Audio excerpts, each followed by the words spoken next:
नमस्कार, मैं हूं संजय शर्मा। आप देख रहे हैं 4 PM यूपी। गजब कहानी रची थी भारतीय जनता पार्टी ने, लेकिन अपने ही बनाए हुए जाल में उलझ गई। मैंने कल ही अभय द्विवेदी से चर्चा में कहा था कि अब भारतीय जनता पार्टी के पास सिर्फ एक चारा है कि किसी तरह सुप्रीम कोर्ट यूजीसी की कमेटी पर स्टे दे दे, वरना भाजपा का वो हाल होगा जो उसने सोचा नहीं था। और यही हुआ कि सुप्रीम कोर्ट ने स्टे दे दिया। लेकिन मैंने अभय द्विवेदी से पूछा कि अगर सरकार पिछड़ों और दलितों की इतनी ही हितैषी है तो एक अध्यादेश लाकर इसका कानून बना दे, जैसे सुप्रीम कोर्ट ने चुनाव आयुक्तों के लिए नियम बनाए थे, लेकिन सरकार उसके फैसले के खिलाफ चली, पार्लियामेंट में कानून ले आई थी और चुनाव आयुक्त के चयन में जज को हटा दिया गया था। तो यूजीसी की कमेटी के स्टे के खिलाफ भी सरकार कानून ले आए, वरना यह माना जाएगा सरकार पिछड़ों को केवल लुभा रही थी, हकीकत में उसका कोई लेना देना नहीं था। किस तरह उलझी है सरकार इस जाल में, अभय द्विवेदी से मैंने बहुत रोचक बातचीत की है, बहुत तर्कों के साथ बातचीत की है। 4PM यूपी को सब्सक्राइब करिए, ज्वाइन करिए। चलते हैं अभय दुबे के पास। 4PM न्यूज नेटवर्क में बहुत बहुत स्वागत है अभय द्विवेदी आपका। कल हम लोग चर्चा कर रहे थे और मैंने कहा था कि सरकार के पास सिर्फ एक ही सूरत बची है इस किरकिरी से, फजीयत से बचने की, कि किसी तरह सुप्रीम कोर्ट यूजीसी के नियमों पर रोक लगा दे। क्योंकि जिस तरह से सड़कों पर लोग निकल आए थे, ऊंची जातियों के लोग, उसकी कभी कल्पना नहीं करी थी भारतीय जनता पार्टी ने। और अब एक तरफ ऊंची जाति के लोग, एक तरफ पिछड़े और दलित। कम से कम सुप्रीम कोर्ट ने रोक लगाई तो सरकार ने राहत की सांस ली होगी कि हम फजीयत से बचे। लेकिन बड़ा सवाल यह है कि अगर सरकार को पिछड़े वर्ग की चिंता इतनी ही है, इतना ही वो चाहती है पिछड़े और दलित वर्ग का सम्मान रखना, तो जिस तरह सुप्रीम कोर्ट ने निर्वाचन आयुक्त के लिए चयन के लिए नियम बनाए थे कि सुप्रीम कोर्ट का जज होगा, और उसके खिलाफ अध्यादेश ले आई थी सरकार सुप्रीम कोर्ट के फैसले के खिलाफ, तो अगर पिछड़ों दलित छात्रों की इतनी चिंता है तो फिर वो अध्यादेश ले आए सरकार सुप्रीम कोर्ट के फैसले के खिलाफ। आपको लगता है कि इस सीमा तक चिंता होगी, या फिर ऊंची जातियों के दबाव में यह काम नहीं करेगी? ये गले में सांप लटका लिया है सरकार ने, अब वो आगे भी नहीं बढ़ पाएगी और पीछे भी नहीं हट पाएगी। क्या लगता है आपको? संजय जी, मुझे अच्छी तरीके से याद है कि कल आपने क्या सवाल पूछा था। आपने कहा था कि क्या सरकार कोशिश करेगी कि सुप्रीम कोर्ट इसके ऊपर कुछ स्थगन आदेश दे दे। मैंने उसका क्या जवाब दिया था ये भी मुझे याद है, आपको भी याद होगा। मैं उसको दोहराने से परहेज नहीं करूंगा। मैंने कहा था कि मेरे अपने आकलन में सुप्रीम कोर्ट सरकार को वो पतली गली मुहैया नहीं कराएगा जिससे सरकार बच के निकल सके। ऊपर से देखने भी लगता है कि मेरा जवाब गलत था। सुप्रीम कोर्ट ने सरकार को वो पतली गली मुहैया करा दी और वो बच के निकल गई। मेरा मानना ऐसा नहीं हुआ है। सुप्रीम कोर्ट ने कुछ इस तरह के काम किए हैं जिनका विश्लेषण अभी हम दोनों मिलकर करेंगे। लेकिन ये मानना उचित नहीं होगा कि सरकार ने सुप्रीम कोर्ट ने सरकार को बचने का मौका दे दिया है।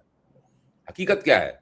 हकीकत यह है कि सुप्रीम कोर्ट ने स्पष्ट रूप से सरकार से कहा है कि कुछ प्रतिष्ठित लोगों की कमेटी बनाइए और वो कमेटी इस नियमावली को दोबारा तैयार करे, इसमें संशोधन करे, इसको रीड्राफ्ट करे, इसका मसौदा दोबारा तैयार करे, क्योंकि इसके अंदर बहुत सी गड़बड़ियां हैं जो सुप्रीम कोर्ट ने अपने लिहाज से अभी अनौपचारिक रूप से चिन्हित की हैं। बाकी तो मार्च में जब तारीख पड़ेगी तब बाकी बातचीत बाद में होगी, क्योंकि सरकार तब वहां अपना प्रतिवेदन लेके आएगी, सरकार अपना हलफनामा लगाएगी वगैरह वगैरह। इससे एक बात तय हो गई है कि सरकार को ही ये नियमावली दोबारा बनानी पड़ेगी। सरकार ने ही ये नियमावली पहली बार बनाई थी जिसके ऊपर इतना विवाद हुआ।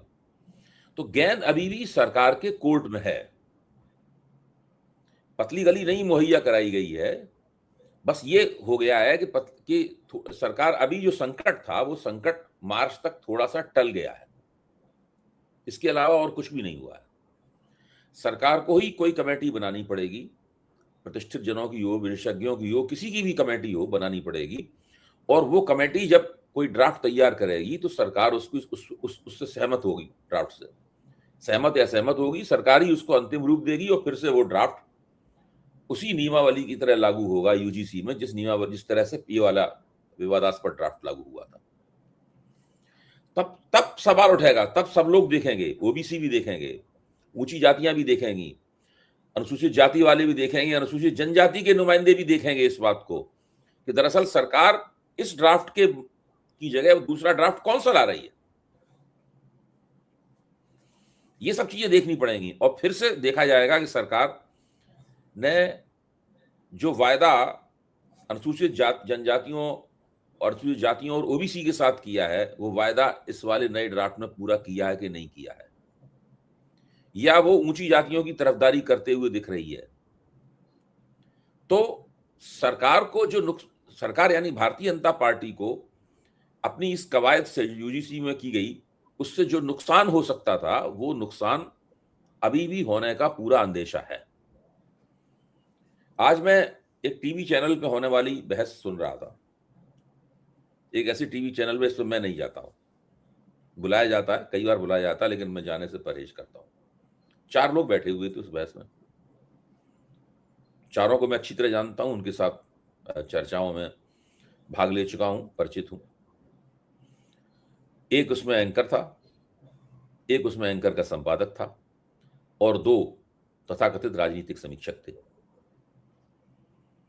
ये चारों लोग मिलकर इतने आत्मीय तरीके से आपस में बात कर रहे थे जैसे कि एक दूसरे की बात का समर्थन करने के लिए ही आए हों। एक कोई बात कहता, दूसरा कहता था मैं जरा इसमें ये जोड़ना चाहता हूं, मैं इससे सहमत हूं। यानी एक दूसरे की बात की तस्दीक कर रहे थे। आर्गुमेंट एक ही था, सबकी चिंता एक ही थी कि इस पूरे प्रकरण से भारतीय जनता पार्टी को कितना नुकसान हुआ है। अच्छा, और वो लोग इस निष्कर्ष पे पहुंचे कि नुकसान बहुत ज्यादा हुआ है, उस नुकसान से बचा नहीं जा सकता है, वो नुकसान रिवर्स नहीं होगा। ज्यादा से ज्यादा ये कोशिश की जा सकती है कि नुकसान में थोड़ी सी कमी कर दी जाए, यानी नुकसान को थोड़ा सा नियंत्रित किया जा सकता है जितना संभव हो सके, लेकिन नुकसान होगा, निश्चित रूप से होगा। इससे पूरी तरीके से बचा नहीं जा सकता है, नुकसान पूरी तरीके से खत्म नहीं किया जा सकता है। और वो लोग इस बात को लेकर बड़े चिड़े हुए भी थे कि आखिरकार ये बात आई कहां से, किया क्यों इन लोगों ने। उन लोगों का साफ मानना था, उन्हीं के शब्दों का इस्तेमाल मैं कर रहा हूं, कि जाति की जमीन भारतीय जनता पार्टी के लिए एक खुरदुरी जमीन है। उसे जात के जमीन पर नहीं खेलना चाहिए, उसे हिंदुत्व की जमीन पर खेलना चाहिए। हिंदुत्व की जमीन पर न खेलकर उसने जात की जमीन पर खेलने की कोशिश की, इसलिए उसे ये दिन देखने पड़ रहे हैं। जात की जमीन पर खेलने में महारत तो दूसरे लोगों को है। उनका मानना था, सामाजिक न्यायवादी पार्टियों को तो है, अखिलेश यादव को जात की जमीन पर खेलने की महारत है, तेजस्वी यादव को महारत है, वगैरह वगैरह, ये मायावती को उस पर महारत है। भाजपा को तो हिंदुत्व की जमीन पर खेलना चाहिए। कहा नहीं उन्होंने, लेकिन मेरी जगह हिंदुत्व की जमीन क्या है, हिंदू मुसलमान करते रहो, हिंदू मुसलमान करते रहो, ये हिंदुत्व की जमीन है। लेकिन अगर आप जनरल कैटेगरी बनाम SC ST OBC करेंगे तो ये जात की जमीन है ना। तो वो कह रहे थे ये करने का नुकसान हो रहा है। और किसने कहा था, कहां से ये अकल आई इसकी वजह से ये किया गया, उन लोगों ने ये सवाल भी उठाया। सारे लोग भारतीय जनता पार्टी और राष्ट्रीय स्वयंसेवक संघ की फैक्ट्री में बने हुए थे। वो चारों लोग जो है उसी फैक्ट्री से निकले थे, उसी फैक्ट्री में उन्हें गढ़ा गया था। और वो चिंता से बड़े व्यथित थे कि अब भाजपा का क्या होगा। उनका कहना था कि जो दुश्मन लोग भाजपा का नहीं कर पाए, वो भाजपा ने खुद अपना कर दिया। फिर उनमें से एक ने बड़ी दिलचस्प टिप्पणी की।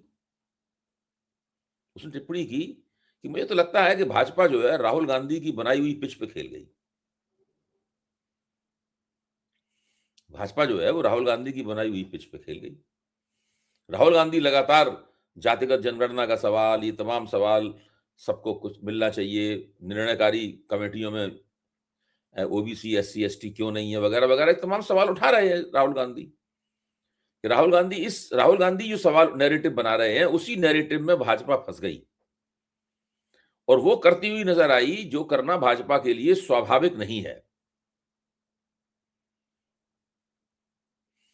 और दूसरी बात ये कही गई कि जो हिंदू एकता के लिए प्रयास तो ये था कि उसमें ऊंची जातियों को और कमजोर जातियों को जोड़ना था आपस में। इस नियमावली के जरिए उन्होंने उसको एक दूसरे के खिलाफ खड़ा कर दिया। तो जोड़ने की बजाय उन्होंने बांटने का काम किया। बीजेपी कर रही है बांटने का काम। जो इल्जाम वो दूसरों पे लगाती थी, वही काम उसने खुद कर दिया बीजेपी ने। फिर इसके बाद और बहस आगे बढ़ी, करीब 35-40 मिनट की चर्चा थी। आप सोचिए ना, फिर बहस आगे बढ़ी। अब बहस में ये क्या कहा गया? बहस में कहा गया कि भाई बनारस में से तो खबरें आ रही हैं कि लोग मंदिरों में जा रहे हैं, मूर्तियों के सामने खड़े होकर, भगवान की मूर्ति सामने खड़े होकर कसम खा रहे हैं कि बीजेपी को वोट नहीं देंगे। फिर ये सवाल उठा कि क्या आंदोलन जब बंद हो जाएगा तब बीजेपी संतोष की सांस ले सकेगी? तो इस पे भी तर्क ये आया कि नहीं नहीं, जब तक लोग हल्ला मचा रहे हैं, शोर मचा रहे हैं, तब भी ठीक है, उनकी भड़ास निकल रही है। जब वो चुप हो जाएंगे, तब जब उनकी भड़ास नहीं निकलेगी, तब वो अपने अंदर घुस के एक निर्णय लेंगे और ये तय करेंगे कि इस पार्टी को हमें वोट देना है या नहीं देना है। वही सबसे बड़ी खतरे की घंटी है बीजेपी के लिए। बीजेपी का वो जनाधार जो आंख बंद करके बिना सोचे समझे बीजेपी को लंबे अरसे से, कई पिछले 10-12 साल से वोट दे रहा था, बीजेपी जीते या हारे कोई भी हो, उसके वोट बीजेपी को जरूर मिलते थे, वो अब दोबारा सोचेगा कि बीजेपी को हम वोट दें या न दें।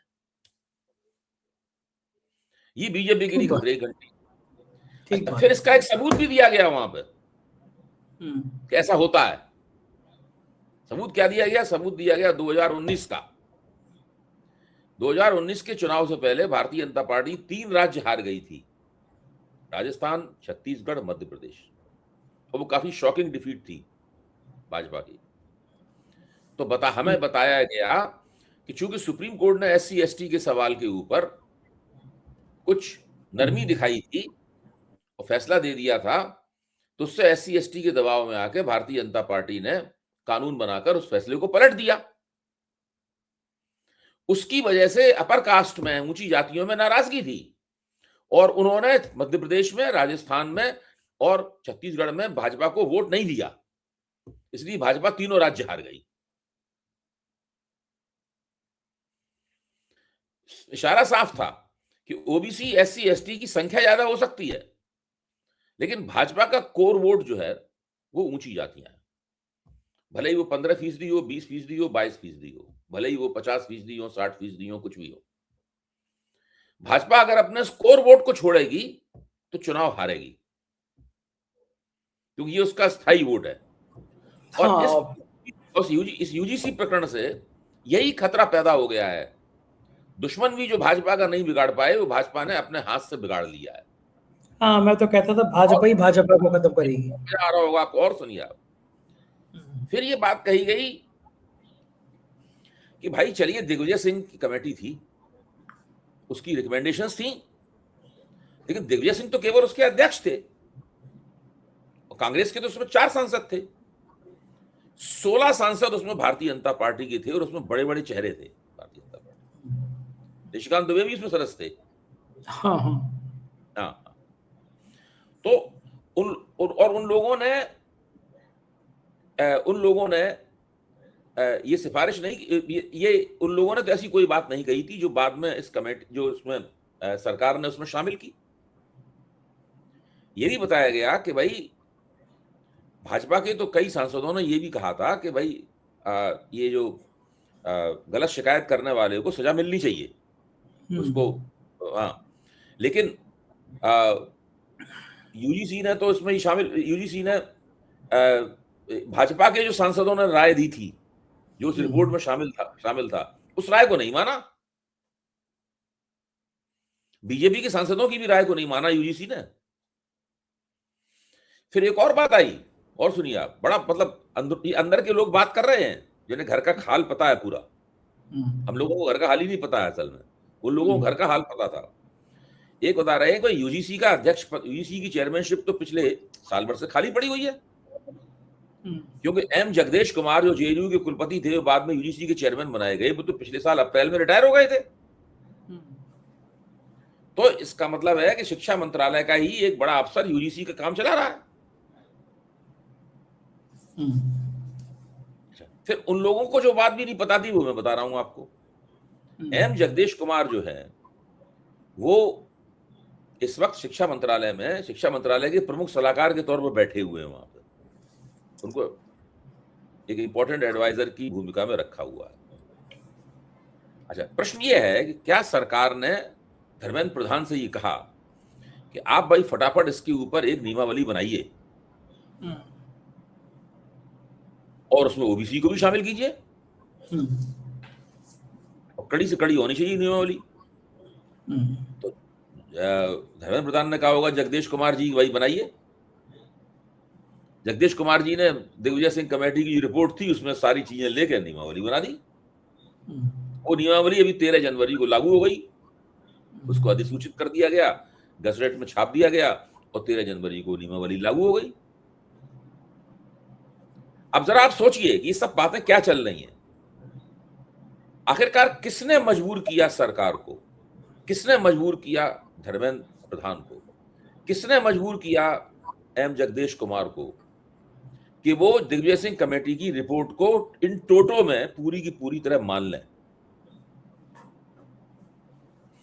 अब सुप्रीम कोर्ट का ऑब्जर्वेशन देखिए आप। सुप्रीम कोर्ट कह रहा है कि अगर ये रिपोर्ट जैसी है इसको अगर लागू कर दिया गया और मान लिया गया तो फिर अलग अलग जातियों के हॉस्टल बन जाएंगे। दलितों के अलग हॉस्टल होंगे, ओबीसी के अलग हॉस्टल होंगे, ब्राह्मणों के अलग हॉस्टल होंगे, ठाकुरों के अलग हॉस्टल होंगे। इससे तो पूरा समाज बट जाएगा पूरी तरीके से। अच्छा, अब आप एक और पहलू कोई और गौर कीजिए। जिस बेंच ने इसके ऊपर रोक लगाई है, उस बेंच के मुखिया थे मुख्य न्यायाधीश सूर्यकांत जी। मुख्य न्यायाधीश आदरणीय सूर्यकांत जी उस बेंच के मुखिया थे। जिस बेंच ने 2012 की जो नियमावली थी इसको अपर्याप्त माना था, उस बेंच में भी जस्टिस सूर्यकांत मौजूद थे। उसमें जस्टिस सूर्यकांत ने कहा था कि भाई इसको आप ये ठीक नहीं और कड़ी बनाओ। उन्हीं जस्टिस सूर्यकांत ने उसी 2012 की नियमावली को फिर से लागू कर दिया जिसको उन्होंने अपर्याप्त और अनुचित माना था। और सरकार ने क्या किया? जो सरकार, धर्मेंद्र प्रधान तो सरकार है ना, सही जो सरकार कल तक इस नियमावली को बिल्कुल ठीक मान रही थी, इसका बचाव कर रही थी, उसने कोई तर्क नहीं पेश किया वहां पर अदालत। उसने अपना कोई बचाव नहीं किया, वो चुपचाप खड़ी रही। आवारा कुत्तों के ऊपर जो बहस चल रही थी उसमें ज्यादा बहसबाजी की थी सरकारी वकीलों ने, इसमें भी नहीं, इसमें बिल्कुल नहीं। आप इससे अंदाज लगाइए कि पूरा हुआ क्या है। देखिए, भारतीय जनता पार्टी ने अपने आप को एक ऐसी उलझन में फंसा लिया है जिससे निकलने का मार्ग उसे अभी तक नहीं मिल पाया है। जो किसान आंदोलन था बहुत बड़ा है, जिसने 1 साल तक भाजपा को पूरी तरह तंग रखा, उसके खिलाफ तो कुछ कहने के लिए भाजपा के पास काफी कुछ था। भाजपा उसके खिलाफ प्रचार करती थी, नैरेटिव चलाती थी, वो गद्दार कहती थी, ये कहती थी, वो कहती थी, तमाम पता नहीं क्या कहती थी, खालिस्तानी कहती थी, तमाम बातें बोलती थी उसके खिलाफ भाजपा। फिर भी साल भर बाद उन्हें अपने कानूनों को वापस लेना पड़ा। ये एक ऐसा मसला है, इसमें कोई बाहरी ताकत इन्वॉल्व नहीं है, इसके अंदर सब उन्हीं के लोग हैं, अब उन्हीं के लोग इन्वॉल्व हैं। और अभी ये बात यथातथ साबित होनी है कि असली बंदा कौन है जिसने पार्टी और सरकार की सारी अभी तक की प्रतिष्ठा का कबाड़ा कर दिया है। कि बिल्कुल ठीक कह रहे हैं आप, ये तो बड़ा सेंसिटिव मुद्दा है। करने का दम भरते थे, इनके इन कामों से तथाकथित हिंदू एकता जो है वो तार पड़ी हुई है। और सारे विपक्ष के नेता और प्रवक्ता और बुद्धिजीवी उस नियमावली के पक्ष में खड़े हुए हैं जो भाजपा ने बनाई थी। फंस गई ये मामला। और भाजपा के अपने प्रवक्ता और नेता जो हैं वो कैमरा देखते ही भागते हैं। पहली बार फंसे हैं वो। अच्छा, ये बड़ी मजेदार स्थिति ये है कि पिछड़ी जातियों में और दलितों में ये बड़ा खराब संदेश आ रहा है कि ऊंची जाति के लोगों ने आंदोलन किया और स्टे मिल गया। अब तो सुप्रीम कोर्ट के जजों के बारे में भी मैं सोशल मीडिया पर टिप्पणी पढ़ रहा था कि उस कमेटी में कोई पिछड़ा दलित नहीं है, जज नहीं है, इस तरह की मैं चीजें पढ़ रहा था। अब बड़ा सवाल है कि पिछड़े और दलित इस बात को लेकर अगर उन्होंने आंदोलन शुरू कर दिया कि भाई सरकार अध्यादेश लाई है और फिर ये कानून बनाई है, इसको सुप्रीम कोर्ट को बाईपास कर दिए, तो अब सरकार क्या करेगी अगर ये आंदोलन शुरू हो गया तो? देखिए, वही तो मैं कह रहा हूं, सरकार, जैसे कभी कभी ऐसा होता है कि आपके दोनों हाथों में लड्डू होते हैं, और कभी कभी ऐसा होता है कि आपके किसी हाथ में कोई लड्डू नहीं होता है और आपकी हालत खराब होती है, आपके पेट में दर्द हो रहा होता है, आप खड़े भी नहीं हो पा रहे होते हैं, और आपको हाजत भी आ रही होती है, लेकिन पास में कहीं टॉयलेट नहीं दिखाई पड़ रहा होता है, आप मतलब बहुत बुरी हालत होती है आपकी। आपके इधर कुआं होता है, इधर खाई होती है, आगे तालाब होता है, पीछे नदी होती है। ये इधर कुआं उधर भाई नहीं, आगे तालाब होता है, पीछे नदी होती है, और जहां पे आप खड़े हुए हैं वहां कांटे होते हैं। यानी आप वहां भी नहीं खड़े हो सकते जहां खड़े हुए हैं। इधर जाएंगे तो कुएं में गिरेंगे, उधर जाएंगे तो खाई में गिरेंगे, आगे जाएंगे तो तालाब में गिर पड़ेंगे, पीछे हटेंगे तो नदी में गिर पड़ेंगे। आपकी जिंदगी मुश्किल है। अच्छा, मैं ये देख रहा था कि भारतीय जनता पार्टी के समर्थित लोगों ने प्रधानमंत्री के और गृह मंत्री के खिलाफ बहुत आपत्तिजनक नारे लगाए। बहुत अभद्र, ऐसे बहुत नारे अभद्र। ऐसे नारे कथित रूप से जेएनयू में लगाए गए थे, तो बड़ा बवाल हो गया था कि कैसे प्रधानमंत्री के लिए और कवर खोदेगी जैसी बातें की गई। अब तो बीजेपी के समर्थक कह रहे हैं इस पे गोदी मीडिया के टीवी चैनल में बहस नहीं हो रही है। तब तो नारे लग गए थे, तो घंटों घंटों बहस हुई थी कि प्रधानमंत्री के लिए नारे कैसे लग गए। अब चूंकि वो भारतीय जनता पार्टी के समर्थक हैं, ऊंची जाति के लोग हैं, तो अब इससे बहस नहीं हो रही टीवी चैनलों पे कि ये लोग प्रधानमंत्री के, गृह मंत्री के लिए बड़ी दबा दबा के बातें हो रही हैं, बड़ा मुंह दबा के, तो कुछ थोड़ा बहुत निष्पक्षता भी लग जाए। पूरा नाटक हो रहा है, पूरा वहां पे टीवी पे चल रहा है कि उनके आका लोग ही फंसे हुए हैं, गाली देने वाले उनके अपने हैं। और कई बड़े बुद्धिजीवी ये साफ तौर पर कह रहे हैं कि ये जो आंदोलनकारी हैं सारे के सारे भाजपा के समर्थक हैं और मोदी जी के भक्त हैं। ये तो भाजपा करवा रही है। भाजपा को ये भी सुनना पड़ रहा है कि ये आप ही करवा रहे हैं आंदोलन, जैसे और दूसरा फूंक सरकी हुई है। गले बहुत बुरी तरह गले मटका है ये मामला। हाँ, हाँ, मतलब इन लोगों को ये सब अंदाजा नहीं था। देखिए, धर्मेंद्र प्रधान बहुत ही अयोग्य किस्म के मंत्री हैं। मैं ये नहीं कह रहा हूं धर्मेंद्र प्रधान की इतनी हिम्मत नहीं हो सकती थी कि वो अपनी मर्जी से ही नियमावली बना के लगवा देते। उनको कहा गया है ऊपर से कि ये काम करना है, उन्होंने इस काम को किया, और काफी अयोग्य किस्म के वो आदमी है। जो अरावली की पहाड़ियों का पूरा मसला आप देख ही चुके हैं। उसमें भी वो उस पूरे अरावली की पहाड़ियों के उस पूरे जो मानक था, मतलब 100 फीट वाला, 100 मीटर वाला, उस मानक को समर्थन कर रहे थे, और बाद में खुद ही उन्होंने वापस लेना पड़ा। मतलब अरावली की पहाड़ियों से अभी तक का कितना समय हुआ है? मेरे 1 महीना ही हुआ है तकरीबन। 1 महीने में 2 बार थूक के चाट चुके हैं। और बड़ा भारी उनको वो राष्ट्रीय स्वयंसेवक संघ का नुमाइंदा माना जाता है। शिक्षा मंत्री राष्ट्रीय स्वयंसेवक संघ की मर्जी के बिना कोई हो नहीं सकता। राष्ट्रीय अध्यक्ष के लिए नाम चल रहा था उनका, राष्ट्रीय अध्यक्ष के लिए नाम चल रहा था। उनको माना जा रहा था कि बड़े भारी रणनीतिकार हैं, चुनाव जिता देते हैं, ये करते हैं, वो करते हैं। इस प्रकार की बहुत ही ड्रामेबाजी वाली बातें उनकी की जा रही थी। वो तो भारतीय जनता पार्टी के उभरते हुए सितारे हैं, जो उभर चुके सितारे हैं। अच्छा, अभी तक आपको कभी भी भारतीय जनता पार्टी की इतनी फजीयत नजर आई पिछले 11 सालों में जितनी अब हो गई है? देखिए, फजीयत तो बहुत बार हुई है। ऑपरेशन सिंदूर में कम फजीयत हुई है? ट्रंप ने कम फजीयत करवाई है क्या? किसान आंदोलन में कम फजीयत हुई थी क्या? नरेंद्र मोदी ने अपनी पारी की शुरुआती 2014 में फजीयत से की थी, जब उन्होंने भूमि अधिग्रहण बिल लाए थे और राहुल गांधी, भट्टा, परसौल वगैरह सब जहाज उड़वा के उन्होंने एक आंदोलन खड़ा करके उन्होंने उसको रुकवा दिया था। उन्होंने इनकी अभी 2024 में बहुमत हारा, उसके बाद संसद में क्या फजीयत हुई थी? इनकी फजीयत इनकी बहुत हुई है, लेकिन ये फजीयत उन फजीयतों से बड़ी है। ये बात आपकी सही है। हाँ, वोट पे असर पड़ गया ना इस फजीयत से। बाकी तो फजीयत सोशल इस फजीयत में तो सब चीजें छिप गई।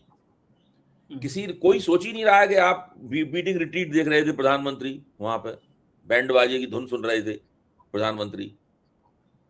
यहाँ पे जो बैंड बाजा बज रहा है वो बीजेपी का ही बैंड बज रहा है। यहाँ पे सड़क पे बीजेपी का बैंड बज रहा है, प्रधानमंत्री वहां बैंड बाजे की धुन सुन रहे थे। सही बात है, बहुत ज्यादा ही बवाल हो गया। देखते रहेंगे, हाँ बनी रहिए, हम लोग बातचीत करते रहेंगे। बहुत बहुत शुक्रिया अभय जी, आपने इतना समय दिया, थैंक यू सर। ये था अभय दुबे जी। मुझे लगता है कि आपको भी पसंद आई होगी उनकी बातचीत। चैनल को सब्सक्राइब करना ना भूलें। शुक्रिया, थैंक यू।